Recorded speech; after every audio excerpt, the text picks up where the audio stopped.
Hello students, প্রথমেই UK educational টিপসের পক্ষ থেকে তোমাদের সকলকে স্বাগত জানাই। হায়ার সেকেন্ডারি এনভায়রনমেন্টাল স্টাডিজের 2017 সালের সলভ কোশ্চেন পেপার আজকের ভিডিওতে দেওয়া হয়েছে।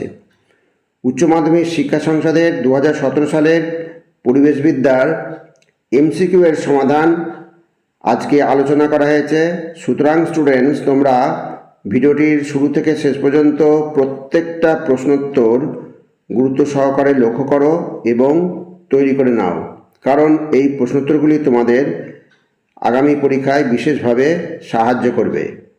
তোমাদের প্রশ্নপত্রের 2 নম্বর প্রশ্ন হচ্ছে, নিম্নলিখিত প্রশ্নগুলির অতি সংক্ষিপ্ত উত্তর দাও, বিকল্প প্রশ্নগুলি লক্ষণীয়। এখানে মোট 24টা প্রশ্ন আছে, তার মধ্যে তোমাদের 16টা প্রশ্নের উত্তর পরীক্ষা হলে করতে হবে। প্রতিটি প্রশ্নের মান হচ্ছে 1। আজকের প্রথম প্রশ্ন হচ্ছে, ভারতবর্ষের একটি জৈব বৈচিত্র্য হটস্পটের নাম লেখো। ভারতবর্ষের একটি জৈব বৈচিত্র্য হটস্পটের নাম হিমালয় পার্বত্য অঞ্চল অথবা পশ্চিমঘাট পর্বতমালা, যে কোনো একটা তোমরা লিখবে। একের অথবা প্রশ্ন হচ্ছে, IUCN এর পুরো কথাটি কি? IUCN এর পুরো কথাটি হলো international union for the conservation of nature and natural resources. খুব ভালো করে মনে রাখবে, যারা ইংলিশে লিখতে পারবে না তারা বাংলায় লিখবে, তবু হবে। International union for the conservation of nature and natural resources. Next 2 নম্বর প্রশ্ন, ভারতবর্ষের একটি বিশ্ব ঐতিহ্যময় স্থানের উদাহরণ দাও। ভারতবর্ষের একটি বিশ্ব ঐতিহ্যময় স্থান হচ্ছে সুন্দরবন। সুন্দরবন ম্যানগ্রোভ অরণ্য। খুব ভালো করে মনে রাখবে, সুন্দরবন ম্যানগ্রোভ অরণ্য। এছাড়া তোমরা আসামের কাজিরাঙা, এটাও তোমরা দিতে পারো। এবার 2 অথবা প্রশ্ন, প্রকৃতিতে মানুষ বন্য পশুর সংঘাতের একটি উদাহরণ দাও। বাঁকুড়াতে দলমা পাহাড় সংলগ্ন এলাকায় হাতির কৃষিক্ষেত্র নষ্ট। প্রকৃতিতে মানুষ ও বন্য পশুর সংঘাতের একটি উদাহরণ। নেক্সট 3 নম্বর, ভারতবর্ষের একটি আগন্তুক উদ্ভিদের নাম বলো। ভারতবর্ষের একটি আগন্তুক উদ্ভিদের নাম হলো আমেরিকা যুক্তরাষ্ট্র থেকে আগত পার্থেনিয়াম গাছ। এছাড়া তোমরা মেক্সিকো থেকে আগত ল্যান্টানা ক্যামেরা, এটাও তোমরা দিতে পারো। কি বললাম? ল্যান্টানা ক্যামেরা অথবা এই পার্থেনিয়াম গাছ।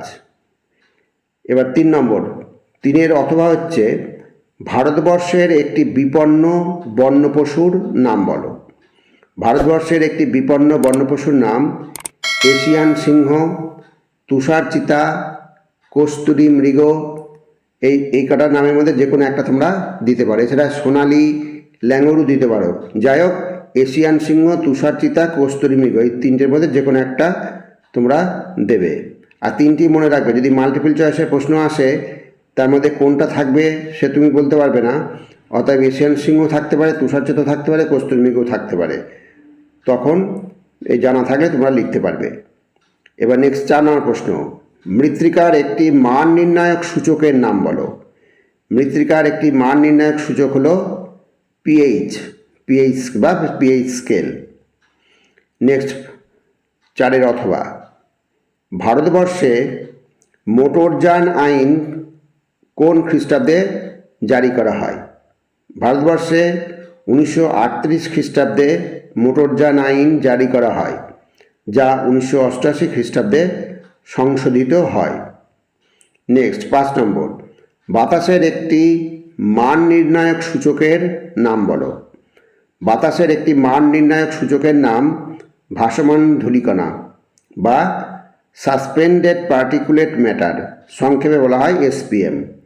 এটা ভালো করে মনে রাখবে, যদি প্রশ্ন আসে SPM এর পুরো কথাটি লেখো, তখন তোমরা এখান থেকে লিখতে পারবে যে সাসপেন্ডেড পার্টিকুলেট ম্যাটার।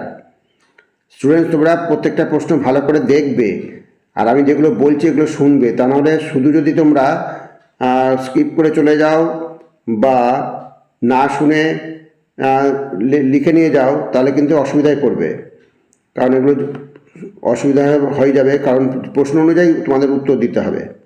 এবার অথবা প্রশ্ন দেখো, ভারতবর্ষে খনি ও খনিজ আইন কত খ্রিস্টাব্দে জারি করা হয়? ভারতবর্ষে খনি ও খনিজ আইন 1947 খ্রিস্টাব্দে জারি করা হয়। নেক্সট 6 নম্বর প্রশ্ন, ভারতবর্ষে সরকারের পরিবেশ মন্ত্রক কত খ্রিস্টাব্দে স্থাপিত হয়েছিল? ভারতবর্ষে সরকারের পরিবেশ মন্ত্রক 1980 খ্রিস্টাব্দে স্থাপিত হয়েছিল। পরবর্তীকালে 1985 সালে এই পৃথক পরিবেশ মন্ত্রক নামকরণ করা হয়। এটা 1980 বললেও তোমাদের অসুবিধা হবে না। 1980 খ্রিস্টাব্দে পরিবেশ মন্ত্রক স্থাপিত হয়েছিল। এবার অথবা প্রশ্ন, ভারতীয় বন আইন কত সালে জারি হয়েছিল? ভারতীয় বন আইন 1927 খ্রিস্টাব্দে জারি হয়েছিল। প্রত্যেকটা প্রশ্ন ভেরি ভেরি ইম্পর্টেন্ট প্রশ্ন, বেশিরভাগ প্রশ্ন ইম্পর্টেন্ট প্রশ্নই এই 17 সালের পরীক্ষায় দেওয়া হয়েছিল। এবার 7 নম্বর প্রশ্ন, শিল্পাঞ্চলের বাতাসে নাইট্রোজেন অক্সাইডের বাৎসরিক গড় ঘনত্বের সর্বাধিক মান কত? শিল্পাঞ্চলের বাতাসে নাইট্রোজেন অক্সাইডের বাৎসরিক গড় ঘনত্বের সর্বাধিক মান 80 মাইক্রোগ্রাম পার ঘনমিটার।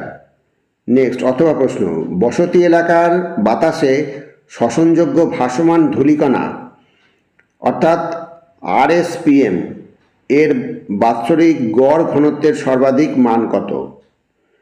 এই RSPM এর আবার যদি পুরো কথাটি লেখো বলে তখন তোমরা লিখবে রেসপিরেবল পার্টিকুলেট ম্যাটার, এটা মনে রাখবে। বসতি এলাকার বাতাসে শ্বসনযোগ্য ভাসমান ধূলিকণার বাৎসরিক গড় ঘনত্বের সর্বাধিক মান 60 মাইক্রোগ্রাম পার ঘনমিটার। এবার নেক্সট 8 নম্বর, পরিবেশগত সংবেদনশীল এলাকার বাতাসে ভাসমান ধূলিকণা SPM সাসপেন্ডেড পার্টিকুলেট ম্যাটারের বাৎসরিক গড় ঘনত্বের সর্বাধিক মান কত? তাহলে এখানে দেখো, পরিবেশগত সংবেদনশীল এলাকার বাতাসে ভাসমান ধূলিকণা SPM এর বাৎসরিক গড় ঘনত্বের সর্বাধিক মান 70 microgram per ঘনমিটার। Next, red data book কাকে বলে? IUCN বিলুপ্ত বা বিলুপ্তপ্রায় উদ্ভিদ ও প্রাণী তথ্য সম্বলিত যে গ্রন্থ প্রকাশ করে তাকে রেড ডাটা বুক বলে। এবার 10 নম্বর প্রশ্ন, IS 10500 অনুযায়ী পানীয় জলে ক্লোরাইডের অনুমোদিত সীমা কত? IS 10500 অনুযায়ী পানীয় জলে ক্লোরাইডের অনুমোদিত সীমা হলো 250 মিলিগ্রাম পার লিটার। খুব ভালো করে মনে রাখবে, 250 মিলিগ্রাম পার লিটার। এবার 11 নম্বর প্রশ্ন, সৌরমূলধন বলতে কি বোঝো?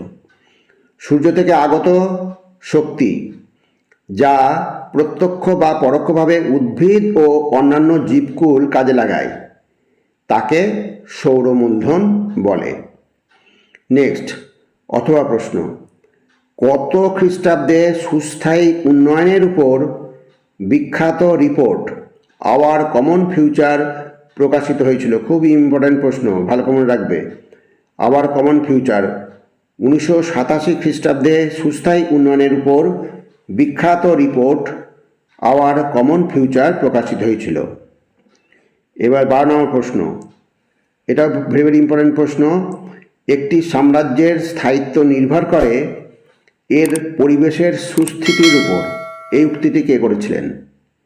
একটি সাম্রাজ্যের স্থায়িত্ব নির্ভর করে এর পরিবেশের সুস্থিতির উপর, এই উক্তিটি করেছিলেন মহামন্ত্রী চাণক্য।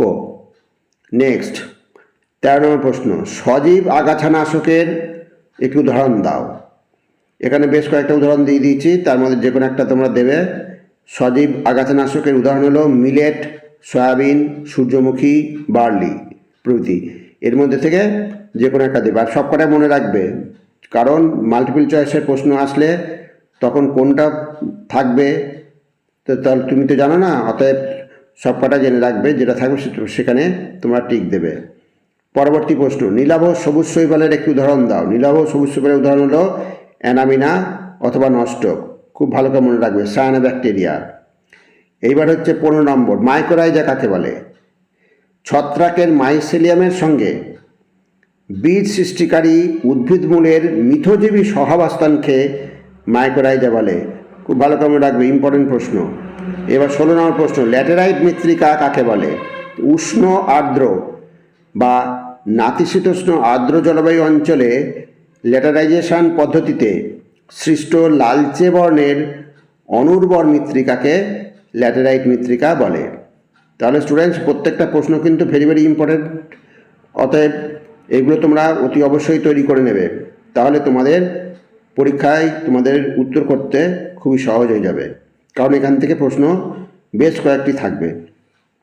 যাই হোক স্টুডেন্টস, ভিডিওটি যদি ভালো লাগে অবশ্যই সাবস্ক্রাইব করো, এর সাথে একটি লাইক দিও এবং তোমার ফ্রেন্ডসদের মধ্যে ভিডিওটি শেয়ার করো। তাহলে স্টুডেন্টস, আজকে এখানেই শেষ করি। তোমরা সকলে ভালো থেকো, সুস্থ থেকো। Thank you very much.